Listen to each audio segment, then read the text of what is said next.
And joining us tonight to talk about what is going on in this country and the president's response, Congressman Andy Biggs. He's the chairman of the House Freedom Caucus, also a member of the House Judiciary Committee.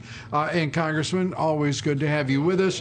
This is no longer simple resistance, is it, on the part of the radical left? They are acting with extraordinarily focused violence and outright disregard for law or respect for the citizenry of the communities in which they live. Yeah, this is not peaceful protesting, regardless of how many times my Democrat colleagues call it that.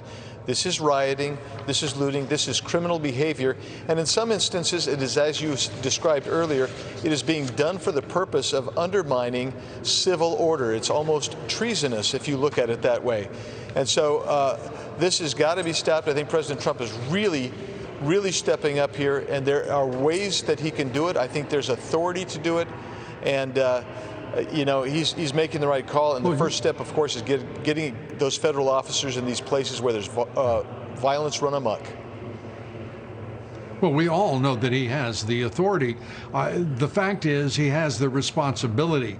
But these mayors and these local city councils that are radical Democrat governed, this is atrocious what they are doing to their residents and what they're doing to their communities. I don't understand. I've never seen anything like this in my tenure as a journalist covering politics and economics.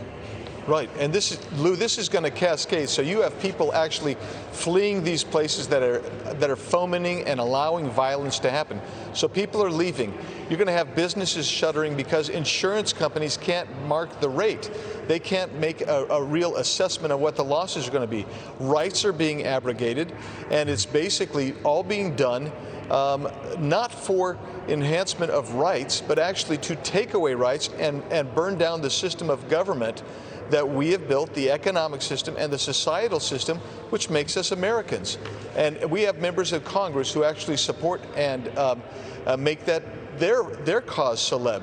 So this has got to come to an end, and the president's Nancy Pelosi, your speaker, Nancy Pelosi, actually encouraging this with every expression that she utters about what is happening in this country. She has become radicalized.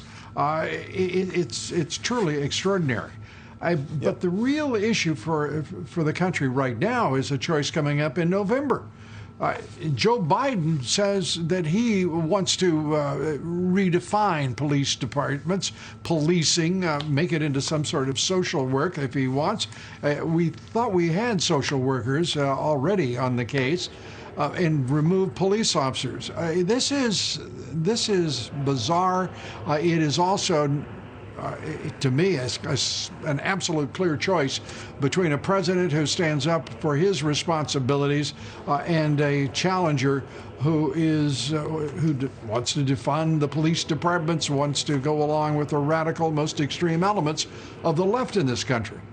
No, you're exactly right. And when President Trump said that Joe Biden is incompetent, this is one of the reasons he's incompetent, because he's going to be co-opted by these far-left radicals who don't want to preserve peace. They don't want safety and security.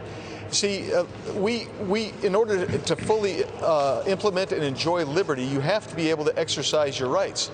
These people who live in these cities are not able to exercise their rights, and Joe Biden will perpetuate that. He wants to eliminate police. He's just going to be opening the borders. He wants to go with social workers. Can you imagine social workers responding to the scene of a domestic violence situation where one of those partners has a gun? Yeah. It's just incomprehensible, the danger you put police officers in and the public in. Yeah, there are few situations so dangerous for our law enforcement as when they respond to a domestic violence call. Congressman, great to have you with us as always. Thanks. Andy Biggs.